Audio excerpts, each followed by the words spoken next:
Hi, this is Dr. Jim Turnage here in San Diego, California, and welcome to Wonderful Wednesdays. We've been here at the Heart Space for 14 years, each Wednesday night at 7 p.m. Tonight, we continue a brand new class series based on my research and study for a new book, Paradox: Healing Your Life by Embracing Contradiction.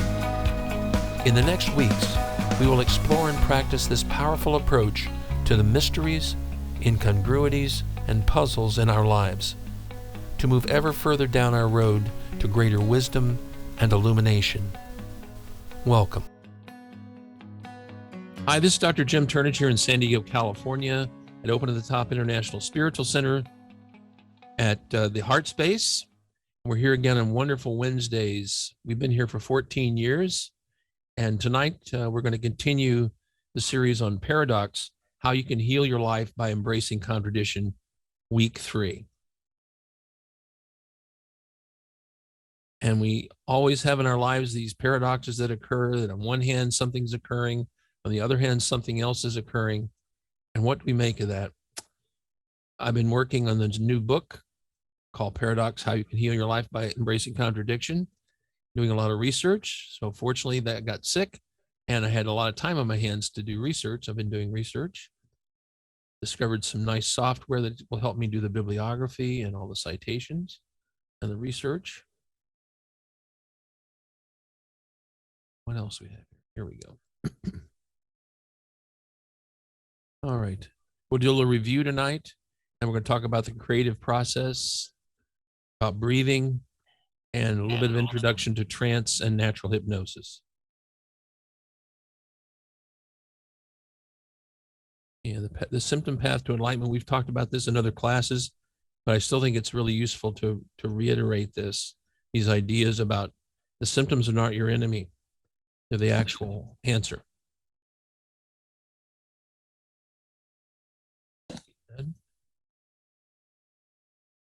So why did I get into Paradox? Because I want my life to be more like a cartoon, and it never has been. It ends up being an impressionist painting. So that's my real life. Oh, darn. There it is. So this is the paradox. Instead of the spinning young woman, we have the spinning cat. But we don't have Stan tonight to tell us about the cat. And really this one, I don't think, which way is this cat spinning? Right now it's counterclockwise, but it just turned. It just turned a few seconds ago. Wow. So yeah, I have them counterclockwise too. Mine is going clockwise. Wow. So I guess this is a paradox. Okay. Trying to make it turn around the other way. Tom, what do you see? Well, it was counterclockwise, now going clockwise. Power of suggestion. Yeah. So now he's going counterclockwise. Now I thought he's going clockwise. Oh, but change it again. Just on That's the simple. line right there, he changed. I thought So this was now- actually, I thought this was actually put on the internet as a joke, to compare with the other one. I had no idea it would actually produce the paradox, but there it is.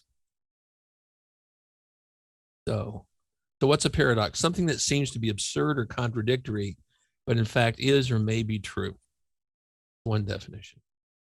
Last time we talked about cognitive dissonance, and this particular book called When Prophecy Fails is about research that Leon Festinger did on a group of people who thought the aliens were going to come and take them away. This all the way back in 1956. And they did not come and take them away. And of course, it's the Heaven's Gate cult back in 1997. And how did they resolve their cognitive dissonance? You remember? No. They committed suicide. Oh, I knew they did that. Yeah, that's how they resolve their cognitive dissonance. No more cognition, no more dissonance. Tell me again how they did that. Did they drink some poison or something?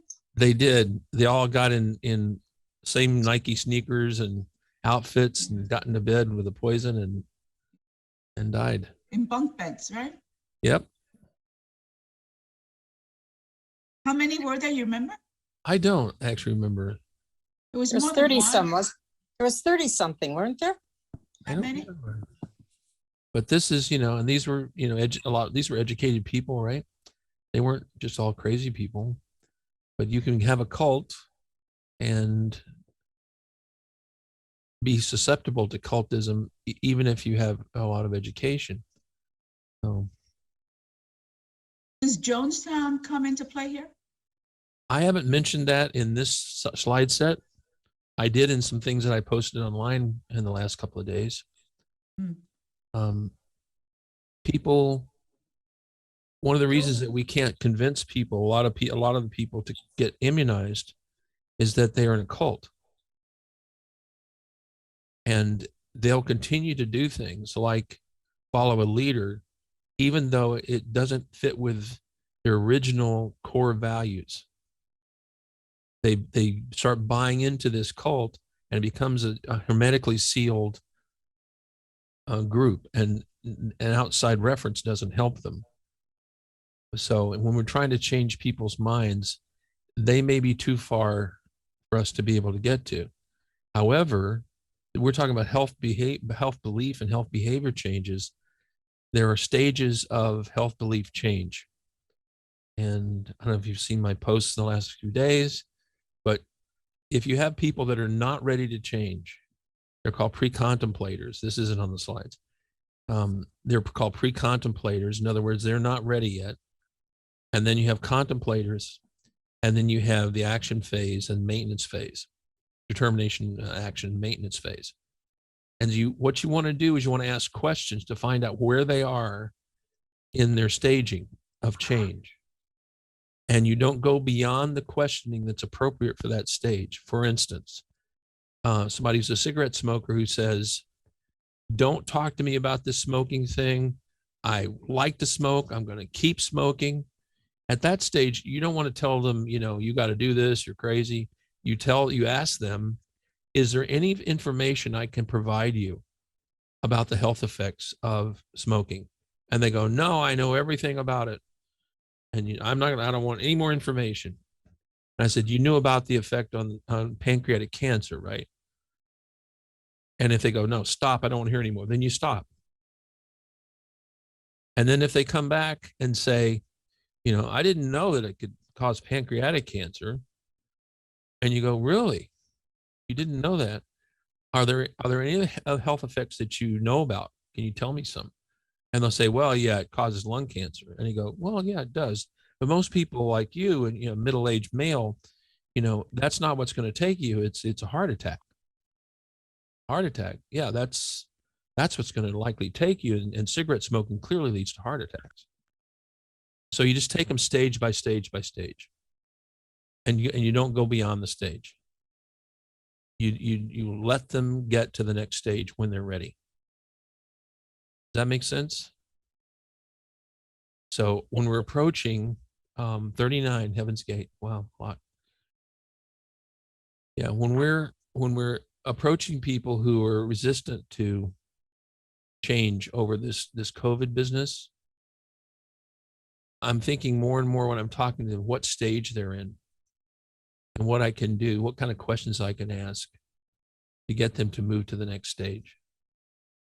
And then finally, whenever I approach anybody about this health behavior change, I assume that the change has already occurred. That's not in the original Prochaska's formulation of this health behavior staging, change staging. However, as a practitioner, I know that if I see them as already achieving the goal, they're more likely to achieve the goal. So the way I teach this is that the stage is yes, and the questions and asking the right questions and offering information to move them to the next stage. But I think it's important for the clinician or any of us to assume the already accomplished fact. Assume the end point. And we're more likely to see that. If we can't see that, we probably we need to do what we do in any practitioner work, which is to go back and treat ourselves till we can see the person healed. So that's an aside, not on the slides today. Any questions about that health belief staging and change? Can be quite useful.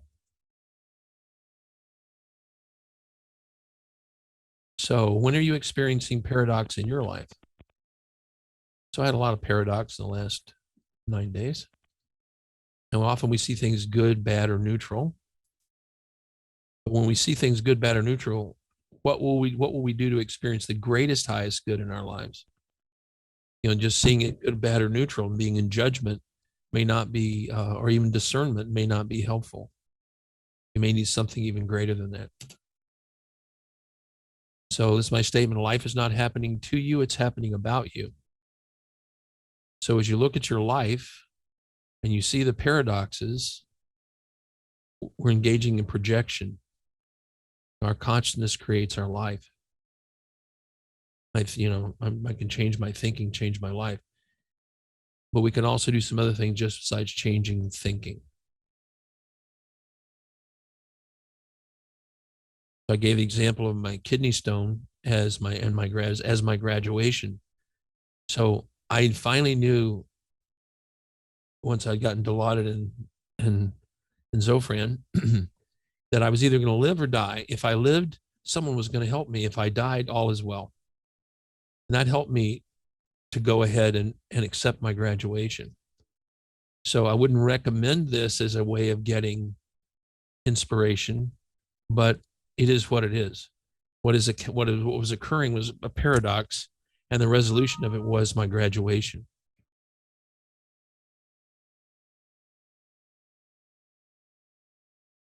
Okay, here we go. So how many of you heard this before from somebody who's dealing with addiction? I'm grateful for my addictions. Never. Yeah, this is a very common thing in 12-step programs that people say this, and this is a direct quote from an addict. I'm grateful for my addictions. They made my life hell, but without them, I would never have learned to feel comfortable in my own skin. Interesting. Yeah. And I was going to give a couple of other examples, but you might be able to figure out who they were if I were to say these, because they're people you may know. I won't use those. This is somebody I don't know, but this is a direct quote from him. And in the beginning, he was very angry when we go to 12 steps because he would hear this again and again. The grateful addict, how grateful they were because they discovered who they were and that they were not their addiction. They were not the alcohol. They were not the drug. They were not the sex addiction or whatever, that they were something so much greater than that. And they were grateful for the addiction because that's how they were able to get there. So this is taken from the Betty Ford Center, the 4 paradoxes in addiction recovery. So addicts say, we suffer to get well, we surrender to win, we die to live, and we give away to keep. And if you've been to 12 steps, this makes a lot of sense. One of the things I tell people, when you go to 12-step program, you don't go there to get, you go there to give. And when you go there to tell your story, you're not telling your story to get something. You're going to tell your story to give something. And don't worry about the receiving, you'll receive. But you go there to give. You die into your old life to live a new life. And you have to surrender in order to win. And you have to go through the suffering to get well. And those are the paradoxes, the 4 paradoxes of addiction recovery. So paradoxes occurs in many, many ways in our lives. So how about you? Can anybody think of paradoxes that you've been dealing with?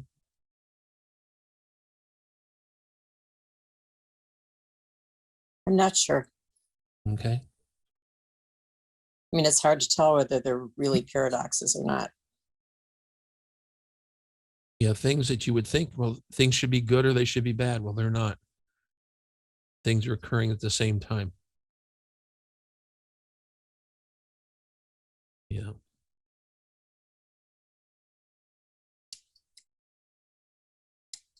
in quantum physics, paradox in quantum physics, and in science.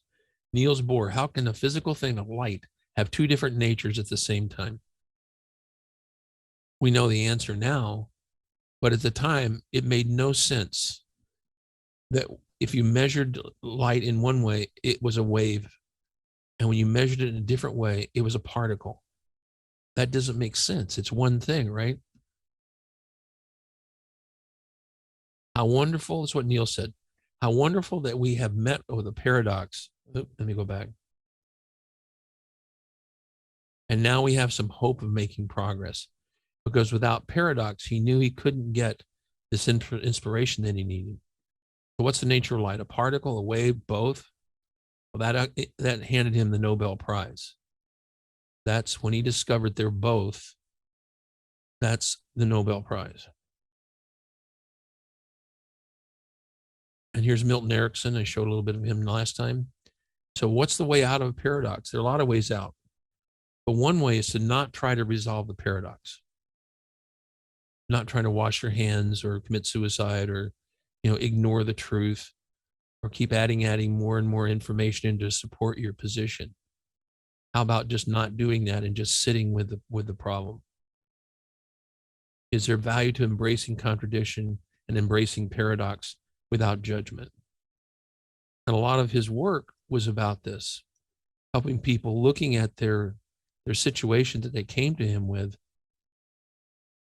and allowing it to be what it is and to sit with it for a period of time and let it give them the wisdom. Let the symptoms give them the wisdom they needed to get.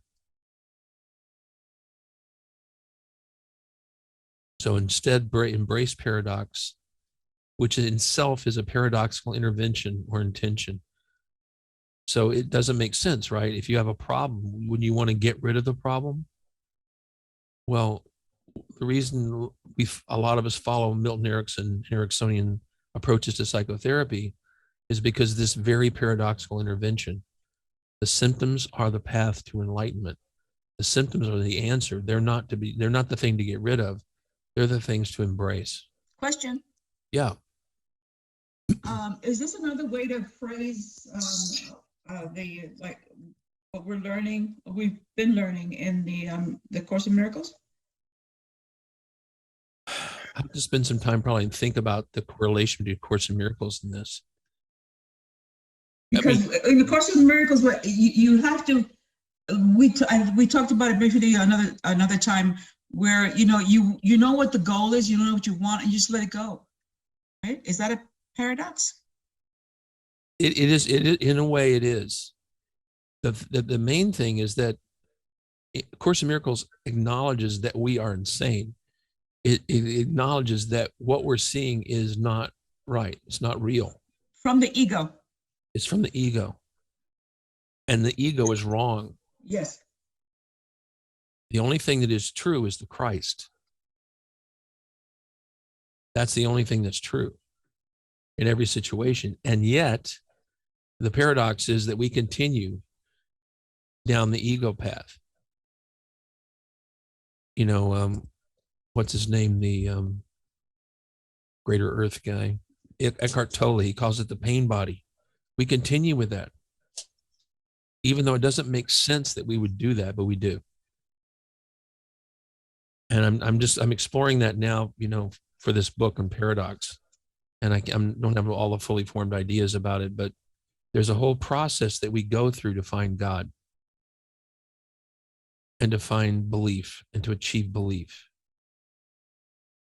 And part of it is being wrong. And in this idea of Ericksonian psychotherapy, being wrong is the beginning.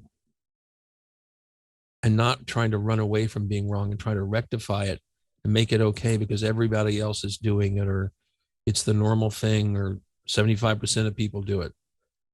It's just to be there with it, to have this error and let it inform you. Have these symptoms and let them inform you. Yeah, because with the ego is, we're born with it for one thing, and we don't know anything else until we come across something that sounds contrary.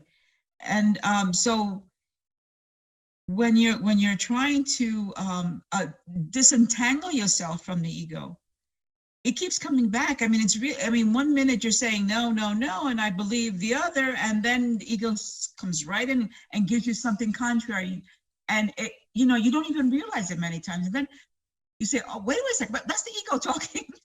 Yeah, it's so That's the deeply higher in, spirit. that's one of the, you know, one of the things about the Four Agreements.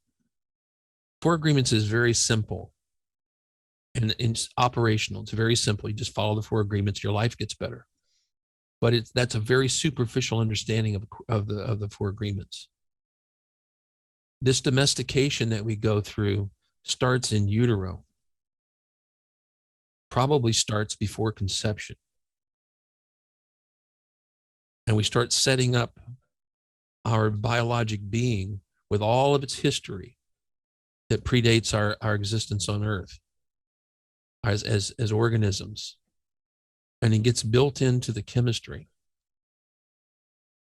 And then we reinforce it when you're in utero, and we reinforce it after you're, quote, born. And we keep reinforcing it in ways that seem culturally appropriate. And we're not doing it. The parents aren't doing it. Society's not doing it to be bad. It's just what we know. Yeah. That's the And only thing we know. yeah, and the way out of it are things like Course in Miracles. Yes. The way out of it is embracing paradox. Yeah. And allowing it to inform us. Running from paradox obviously did not work. By these people committed suicide. That resolved the paradox, but it didn't give them the opportunity for the enlightenment. Yeah. When Siddhartha sat under the tree, he didn't say, "I'll sit here, you know, as long as I can be comfortable." He said, I will stay under this tree or I will die and become enlightened or I will die. He didn't run away from the paradox. He embraced the paradox because that was the road to enlightenment. You know, and if we don't get it, then we do it again. Many, many times. We keep doing it till we get it right. And that doesn't mean that, you know, you have a horrible life or anything like that, but we will continue to experience paradox. And until we have a measure of acceptance of the paradox and let it inform us. And it's seen as that's a paradoxical intention. That's why it's useful, because it does spark innovation. I've been doing lots of research. You can look at almost any field of knowledge. I've been reading a few business articles, and they talk about the use of paradox in order to generate innovation in business. You can look at cultural, you know, study of cultures. You can look at economics. This idea of paradox is everywhere. The utilization of paradox to generate creativity, innovation. And what we're pursuing is enlightenment. It's a natural impulse to confront our demons. And we do this, I think, to develop courage to do that. We do this kind of work.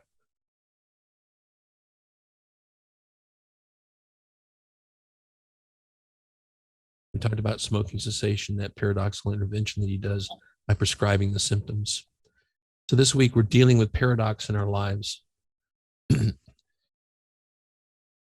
A thing that's, I think, very important is we have a tendency to look at statistics and say, well, we're like this group or that group, we have a 1 in 5 chance, or, you know, we're within the 2 standard deviations.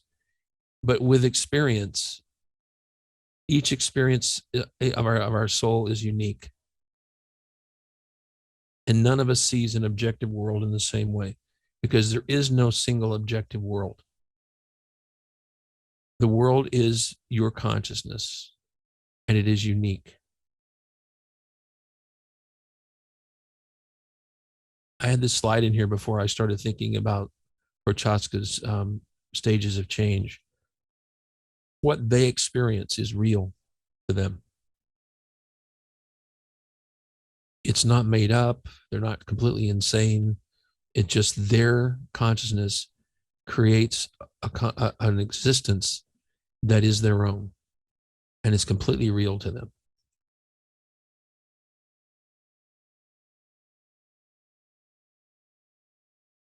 So I want to talk a little bit about hypnosis. I've mentioned this before. Hypnosis is a natural thing. The creative cycle and natural hypnosis are topics that we could go on and on about, but I want to talk a little bit about it this week because it's so important. In Ericksonian psychotherapy and hypnosis, once again, we assume that you have the ability to achieve trance. We know that because, Ernest Rossi called it everyday trance. Stephen Gilligan, same kind of thing. There were also colleagues and people I studied with. This everyday trance we experience is pervasive. We have to actually work really hard to pay attention and not get into trance, to keep, and entertaining novelty enough to have our minds not go into a trance state. Excuse me. Yeah. So this trance, can we assume that that's the ego? Yeah, it's beyond the ego. It can have ego elements in it, but the trance state itself has certain qualities to it. And if you watch somebody that's hypnotized, there's certain things that they call idiomotor responses. You can actually see people go into trance. When I used to do more formal hypnosis, I sort of quit trying to do the regular inductions, of getting people into trance, because I would just sit there and talk and then just say things in a certain way. And I would watch to see what their face would do, what their body would do. And I don't know what their experience of trance is. I know what mine is, but I'm not exactly sure what another person's understanding or experience of stress of trance is, but you can see the effects of it on the body. You can see their face kind of flatten out. Their vision goes out, not focused on one little spot. You can see the eyes start fluttering. They get frozen. Their whole body state may get frozen. You have to remind them to breathe and move. And you can see that they're in trance. If you weren't singing along while you're driving in the car, which is another form of trance, singing and rhythmic exercise are other forms of trance and hypnosis. But when people are driving in their car and they look entranced, you watch them. If they're not singing and doing stuff to distract themselves, you can see them getting entranced. Their eyes are out there somewhere in the distance. Their face is flat. And they're actually hypnotized. Is that because of the monotony of the scenery? It's probably the intention is they're going to get through this and they're only going to focus their attention on something important to them. So they're distracted altogether. They're dissociated. Dissociated is a better word. I think I may have have a slide in here about that. That you get dissociated so that you can have your body do this automatic thing, driving, which, as you remember when you were a teenager, was like terrifying. I don't know if you remember, I remember going out with my father trying to learn to drive. Oh my God. It was terrifying. And now, of course, we can all do it without any thought. We can just get in there and go. And we're doing something that's extremely difficult to describe even, but it's extremely difficult to manage because it has so many things that have to be coordinated, and yet you do it without a thought. And often people will find themselves driving very complex routes that they've driven before and even gotten gas or maybe went to the store and got something, and they're completely distracted from those activities, but they've got something else going on in their mind. Their mind's divided. So I know when I see somebody in trance and they want to work on something, I suggest that, isn't it interesting to notice that you can continue to do these things that you've been doing that have been so disturbing, and at the same time, begin to notice and experience, fill in the blank. That intentionally induces paradox. And I'm not making anything up, I'm just noticing it for them, particularly if they've already gone into a more like a trance-like state, because they'll quit their ego, or their cognitive processes will stop interfering so much and allow them to hold the desired state with the undesired state at the same time. Does that make sense? I think we all do it. Yeah, exactly. Don't think about it making sense. Exactly. And that's why it's like the hypnosis thing.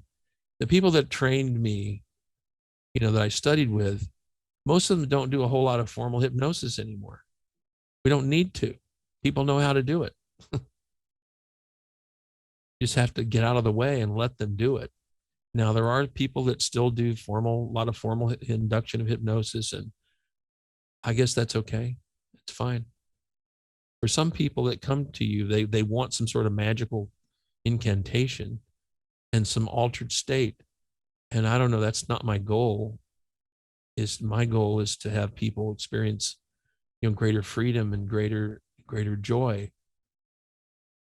And if they get there through some sort of high, some high that they get from hypnosis, I guess that's fine, but it's not necessary. But I think what is more effective is using paradox and pointing out paradox, using it, and encouraging people to have the courage to accept paradox, that it's going to be okay. Isn't it amazing what you begin to discover when you hold those ideas that seem to be so unpleasant or so puzzling, at the same time with your desired state? You feel peaceful, peace and love, understanding, wellness, wholeness, to hold those at the same time. And this is, of course, the late, great Ernest Rossi, amazing, brilliant guy, who discovered the link between these ideas we're talking about and our genetics.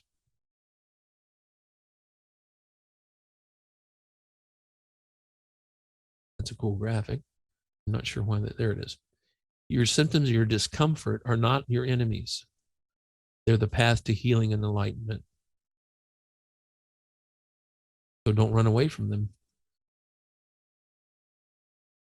I don't know if I came up with this metaphor or not, but if you were lost and someone gave you a map directly to your destination, would you reject the map?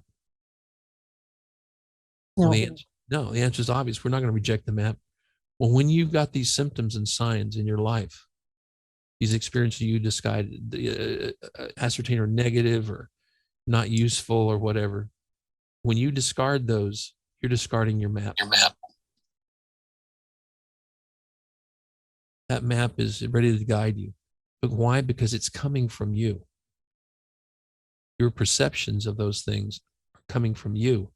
And that discordance between your desired state and your current beliefs and state. So I throw these slides in here just to remind us that breathing is extremely important in this work. It's generally not, we assume it when I go to seminars and stuff, about hypnosis and, more depth forms of psychotherapy. We assume that everybody is going to know about breathing. Just like we've talked about before, the 3-stage breathing. We're going to learn to breathe again the way babies breathe, just like we did when we were babies, when we were breathing normally and naturally. And we breathe from the belly. And all this is very important to get the body, the lock, the physical lock of our body, and let it go, let that go. And we do that, first of all, through breathing. Yeah. When you're a baby, you breathe with your tummy. The older you get and the more domesticated you get, you start using your chest a lot and your neck and your shoulders, you'll see people, this is a good example. This is not good breathing. This is using your chest and your shoulders and your neck to breathe. And that's not normal breathing. Normal breathing is the way a baby breathes. This is tight and restricted and defensive.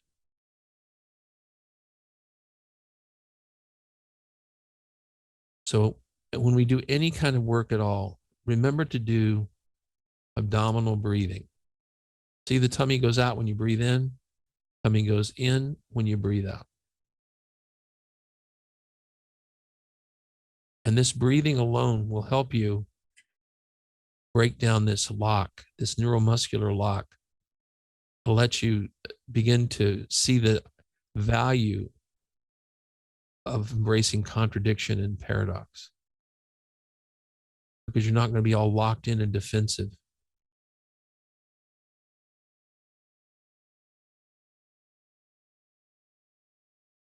I usually am teaching 20 breaths now to start. And any time you're going to do any kind of work, do 20 breaths first, and then do whatever you're going to do next.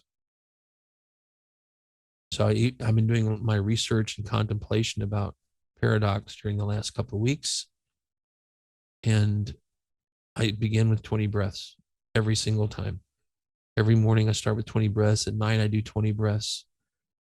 If I need to shift into another gear before I'm doing something else, 20 breaths. Just to get that neuromuscular lock and let it go.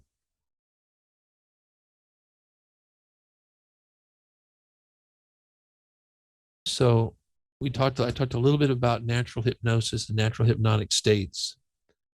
And this is the slide that talks about dissociation. These automatic activities like driving a car. If you're a really good golfer, some people say they get in the zone with playing golf, or any kind of sports, dancing, and you get into this automatic state. Runners don't have to sit and think about every footfall. They don't have to think about the swing of their arms.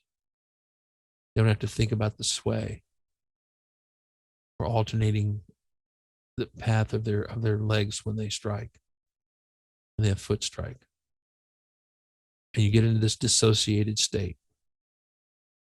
And then you're in the zone, you're in the flow, and this other stuff starts happening. Yeah. And we talked about this, stopping for gas, navigating the freeway, and yet you still get home safely. Yeah. Probably not going to have time to go through practice on this. We're going to reserve that to next week. But I think a way forward is using this everyday trance, this idea of the creativity that you gain from the everyday trance and from using paradox. And there's a formal way we're going to do it. We'll just introduce it this week and then start doing it next week. Yeah. So how do we get to be living beings? Before I went to medical school, I had a little interval there of a year, and I was a cell biology graduate student. And I learned some really wonderful things that I really did not need to use very much after that, because in medical school is more like being an engineer. But a lot of the basic science turns out was quite useful. So the central dogma in biology is that you have this DNA that utilizes RNA to make mRNA, which produces proteins. And that there's going to be, before they had this genome all worked out, genome project, they expected to find a huge number of genes, that each gene would produce a unique protein, and that would explain human beings, or rabbits, or snakes, or snails, or slime mold. It turns out that was wrong, because there are only about 40,000 genes, depending on who you read. There are about 40,000 genes, and yet there are almost an unlimited number of proteins that could be produced. And so that central idea that they had in biology turned out to be wrong. because it's a lot more complex than that. We have a lot more ways of expressing information than just the genes themselves. But there is something to it. So in your nucleus, you have DNA, and then you produce RNA. RNA becomes messenger RNA, and this little thing called a ribosome runs along the mRNA and produces proteins. All the proteins in your body, like proteins that are used for your muscles, but they're also used for your your blood and other things in your body. 40,000 genes, it's impossible to produce infinite possibilities of our existence. This is how it works. So it's, the mRNA is running through there. The ribosome makes proteins based on the coding on the mRNA. So this vaccine that we're all taking is an mRNA vaccine. You can see once they get the genetics of a virus, they make the mRNA, and then the ribosomes will make the right proteins. They'll automatically make the right proteins.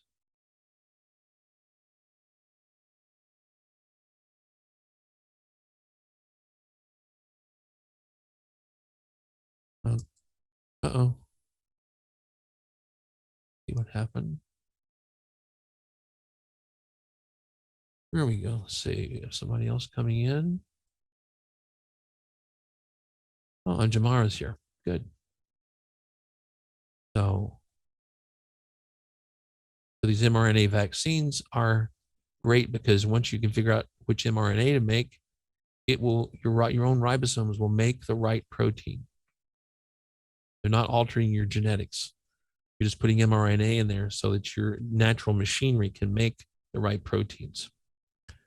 So the most important discovery that Ernest Rossi made, aside from reinforcing this idea of symptom path to enlightenment, was that he noticed something when Milton Erickson would work or any good therapist would work, and overlap with a lot of other research, that we have these cycles that occur every 90 to 120 minutes. And they happen during a sleep, and they happen during waking times. Every 90 to 120 minutes, there are these cycles that occur.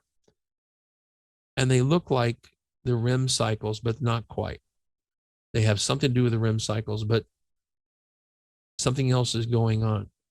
They actually have a function. And the function is they create. Just like your DNA, RNA, mRNA produce proteins, that's what's going on during these cycles every 90 to 120 minutes. Well, so what? So they do that. They're repairing things, they're making things for you. This is under your influence.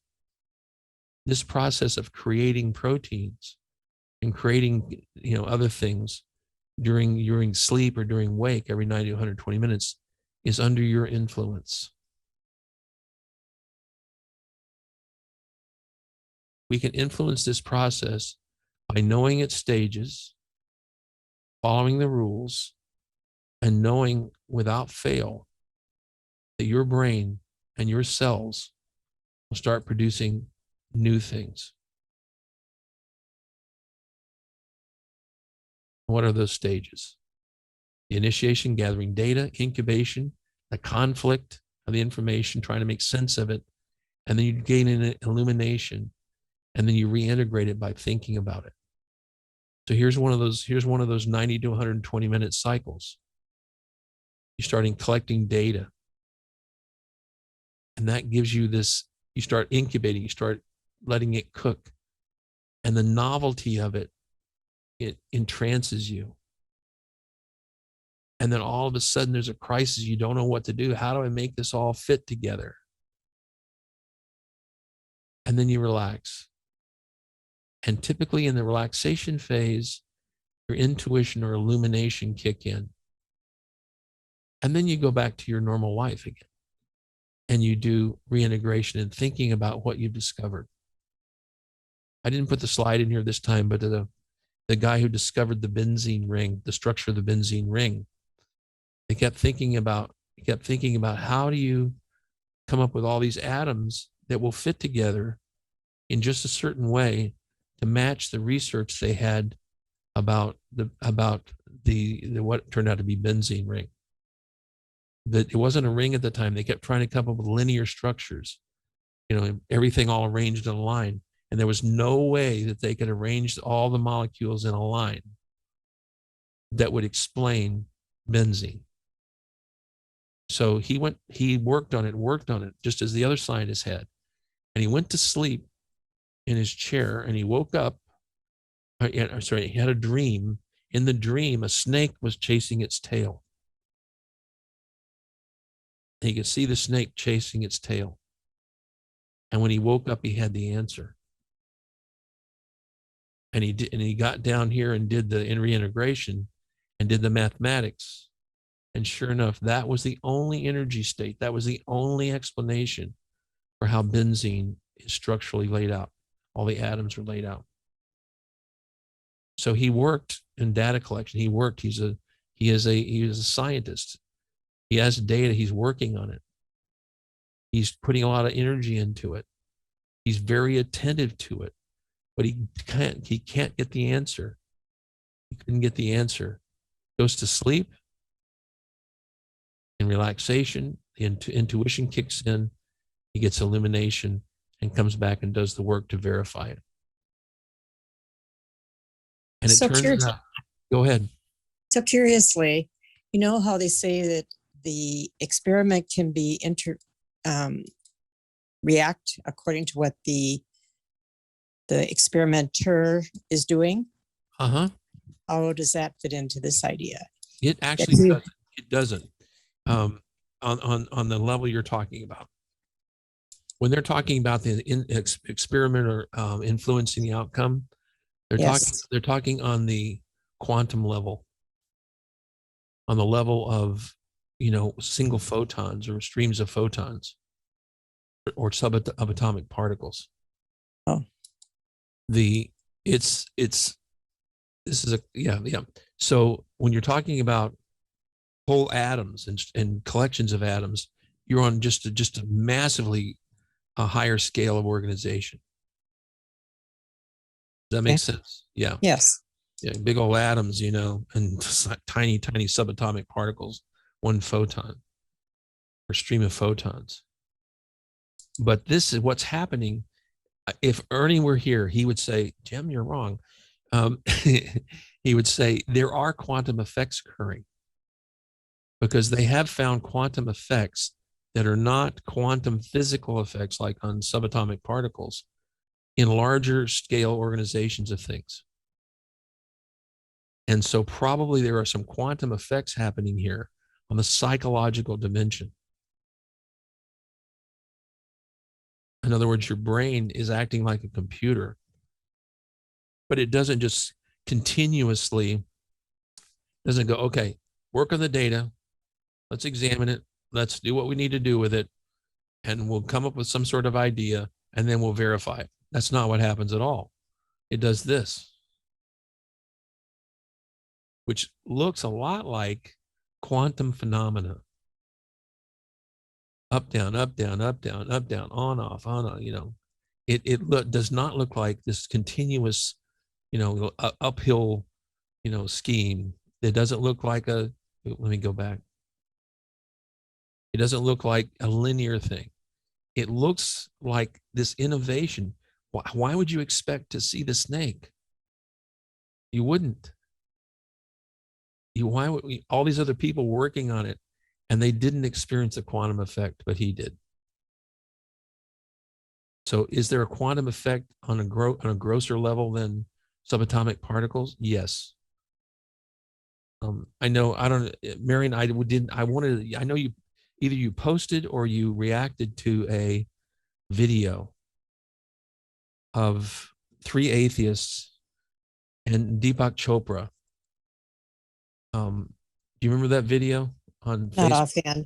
Not offhand. It was on Facebook, and three atheists were basically, criticizing Deepak Chopra for his poor understanding of quantum physics, which is pretty funny because one of the guys that was criticizing him is not Right. a physicist. He's a history PhD. Right. PhD in history. So he, probably shouldn't be, complaining about a guy who knows a lot more about quantum physics than he does. And I was going to comment about this very thing because yes, there are, when we're talking about quantum physics, we're talking about things that are at a micro level. But that doesn't mean quantum effects don't occur on other levels, because they do. It's just not quantum physics when you're talking about whole atoms moving, or somebody can share information from one brain to another, which we're seeing more and more evidence for, that brains can work in consort. We're seeing physical evidence of that. Those effects cannot occur directly by or be explained by electromagnetic energy coming from one brain to another. So when I've talked about heart math before, and we have this connection with other people through our hearts, part of that effect is unexplained by the electromagnetic activity of the heart or the brain. Everybody remember the boy and his dog? The boy and his dog experiment in heart math? I'll restate Oh, yeah. Yeah. I'll restate it real quickly. So basically, one of the kids of one of the researchers at the Heart Math Institute had a dog, had a dog. And obviously they love each other, right? The kid already knew how to do heart math, was an expert at it. He's a teenager, knew how to do it. They put the dog in one remote part of the lab, and they put the boy in the other part of the lab. And they hooked them both up to monitors. And when the boy did heart math and got coherent, the dog got coherent. Right. That is not explainable by electromagnetic field, because they were separated too far away from each other for the electromagnetic activity to have any significant effect, physical effect. That has to be explained by some other phenomenon. And probably it's a quantum phenomenon, like entanglement. So I was going to respond to you, Marion, but I searched and could not find that posting to talk to you about it. But we get to talk about it here. Isn't that interesting? Because I don't know, hopefully those guys went back and looked at themselves talking, because they looked foolish. Deepak Chopra was talking about, if you see the video online, Deepak, I've seen these guys before attacking Deepak, whether he was there or not. And what they're basically saying is that all this stuff that we're talking about and believing in is hogwash, complete hogwash. Yeah. And this, because God, is just this, they talk about God, but they're talking about God that we don't talk about in New Thought at all. This universal loving force, creative force that is everything and is the first cause of everything. That's not what they were talking about. They were talking about somebody who believes in a God that lives on a cloud someplace in a cloud heaven. They were talking about a Santa Claus God. And then using that straw man to attack people who have faith of a God that is pervasive. This universal God. They didn't talk about that. They weren't criticizing that. They were criticizing a straw man, straw God. Right. And they also had the physics wrong too, but that's okay. And I'm not a physicist. I dropped out of physics when I was at Stanford, because it's too hard for me. But I know something about physics. I knew enough to know they were wrong. And none of them are physicists. So I wish we could talk more about it, but we haven't seen the same video. So that's a great question, though. I love that question about what level do the quantum effects occur, and they probably occur in any system. They probably occur in any system, in any level of organization, from the most macro level down to the subatomic level. But they don't operate by the same rules at the subatomic level as they do at the more macro levels. But more will come later, when we're learning more all the time. And we learn more by having this conflict. I think that those people on that stage, those 5 people on the stage, would have learned a lot more by embracing it, embracing those differences, and trying to actually separate from each other and get in their own corners. And Deepak can get a little testy. He's brilliant. He's a very brilliant man and very well spoken, but he doesn't do well when he's attacked. Most people don't. Most people don't. And so I was just thinking, dude, go meditate. It'll be okay. Especially when people become defensive, they What's lose that? control. Especially when the people become defensive, they lose control actually, because their whole energy is diverted just defending for themselves. Exactly. Because, I wish we'd all seen this video. It's kind of long though. It's not worth. I have not seen what's that. It's a video of 3 atheists attacking Deepak Chopra and making fun of him, basically. And Deepak has his limitations, as we all do, but he was getting a bit testy in there, and he actually wrote an editorial in belief.net after that video, and it was just too defensive. It's like, I went like, let it go, dude. Just hang with these guys. Just hang in there. If you hang in there and go, well, I can see how you can feel that way, and let them do their thing. And then people could have seen that and said, okay, the effect of hanging in there and letting your ego go is going to be quite powerful. But he felt he needed to be right. So, oh well. What are you going to do? Not a thing. Not a thing. So isn't this fascinating that Ernest Rossi does actual research? He gets real neurobiologists and gets in there and finds out that this is what's actually going on. This isn't just his fantasy. He had this fantasy before he started doing research on it, but it turns out the genes change and their expression, the proteins change every 90 to 120 minutes. And we can have an effect on that. We can, through our intention, we can have an effect on that. And this is sort of the underlying basis, not sort of, it is the underlying basis, I believe, partial answer, why embracing conflict, embracing differences, embracing paradox particularly is so important, because we can utilize this for enlightenment, for illumination, for creativity, for healing. And I watched him do this with people without, he would do his introduction to all this genetic stuff, and he would do this, he would use this paradigm to work with people, and you could see them change. You could see them get insights. Now, these sessions were not short. These are like 90 minutes, 30, 60 minutes. And you can see them just start gaining insight. And he wasn't saying, isn't it interesting to notice that you really do love your mother? He didn't do that. He didn't say that. They discovered it by this process, gathering the data,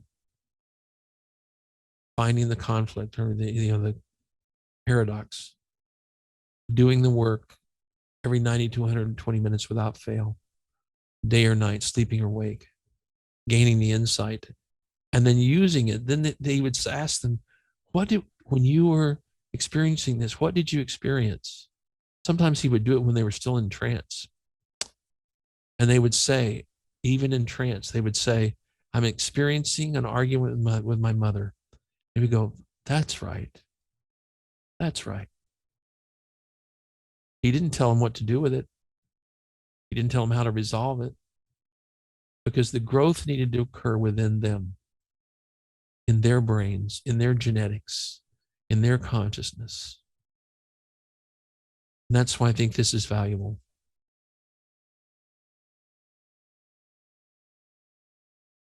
Yeah.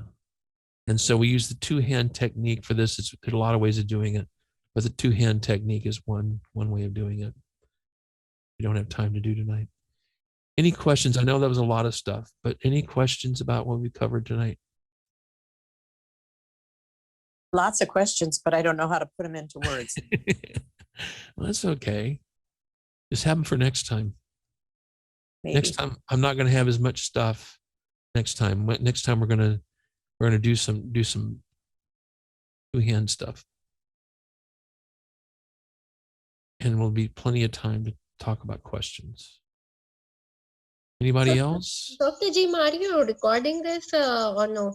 I am. Okay. I'm So now. sometime, can Yeah. we get sometime the recording? Because It's it's just like I wanted to join it, but I had a class. And as soon as my class finished, I joined it. But I missed the first part. So yeah, it'll be on YouTube, but I will tell you I'm too behind right now on YouTube, That's getting okay. the YouTube videos up. Oh, So I should have the videos up by the end of the week. okay. Thank you. Yeah, I got behind. My plan was to catch up last week, and I was sick last week, so I didn't do it. Uh-huh. So what about, already you started a new classes. So if you start from, means just skip the last part and record this one. Well, Because- I've got the recordings. I just have to edit them. Oh, Because, okay. yeah, they have to meet a certain format for Mhm. YouTube, and I have to make sure there's no copyrighted material at the beginning of the end of the videos, and I have to make sure that the audio is in good shape when I post them. And one So more thing, Dr. Jim, I mean, see, now we are not, we are not taking time for dinner and other things. So what about if you made the time from 7:30? So other people, means if they are working, it's not for me. I'm just asking. Maybe well, some people yeah, who are working, they can join it at 7:30. I don't know. I would have to have everybody else be on board with it, because we've Okay. been doing it at 7:00 for 14 years. Yes. The only thing about that is when we would go back to doing it in class, it would make it we get out so late. Yeah. Yeah. Oh, that's right. Yeah. Yeah. I do want to do this live again, but I want to mention to everyone again, the pandemic continues. Make sure everyone you know is immunized. Do what you can to stage them wherever they are in their health behavior stages, change stages. Help them to get vaccinated. The second thing is wear an N95 mask when you're around anybody you're not absolutely certain about being immunized. I'm carrying an N95 with me in the car all the time. No, but immunized people are also getting the disease. They are also getting corona. So I think it's not. We have to use the mask, because even if I noted that just like there are the rules that all the rules are removed, that if people are immunized, they can meet. But I have noted that no, even if immunized people are meeting, they are getting COVID now. It's possible. I mentioned at the beginning of the class that I have a patient of mine right now who's a double breakthrough patient. She was immunized. The people that visited her from Arkansas were immunized, and they all got COVID. Yeah. And she's in the hospital. So, yeah, it's absolutely possible to be immunized and get COVID. It depends on the viral load that you get exposed to. So, and other factors in your immune system. So, any other questions about the class tonight or COVID? I can continue on after the class about COVID if you want to. Anybody else have questions, concerns, dance steps? I'd like to do some dance steps about COVID after you're finished. Okay. So that brings us to the end of tonight. Next week, we're going to practice paradox and self-hypnosis in the 4-step creative process. Thank you very much for coming to Open at the Top International Spiritual Center and the class series on Paradox Week 3. Thank you, Dr. Jim. Good You're work. welcome. Thanks for joining us again for Wonderful Wednesdays, sponsored by Open at the Top International Spiritual Center, a covenanted community of the Centers for Spiritual Living. We've been here at the Heart Space every Wednesday night at 7 p.m. for the past 14 years. Please join us again next week. If you'd like to contact me, please email me at drjim@drjimturnage.com. That's drjim, drjim, at drjimturnage.com. Peace and blessings to you all, and have a wonderful week.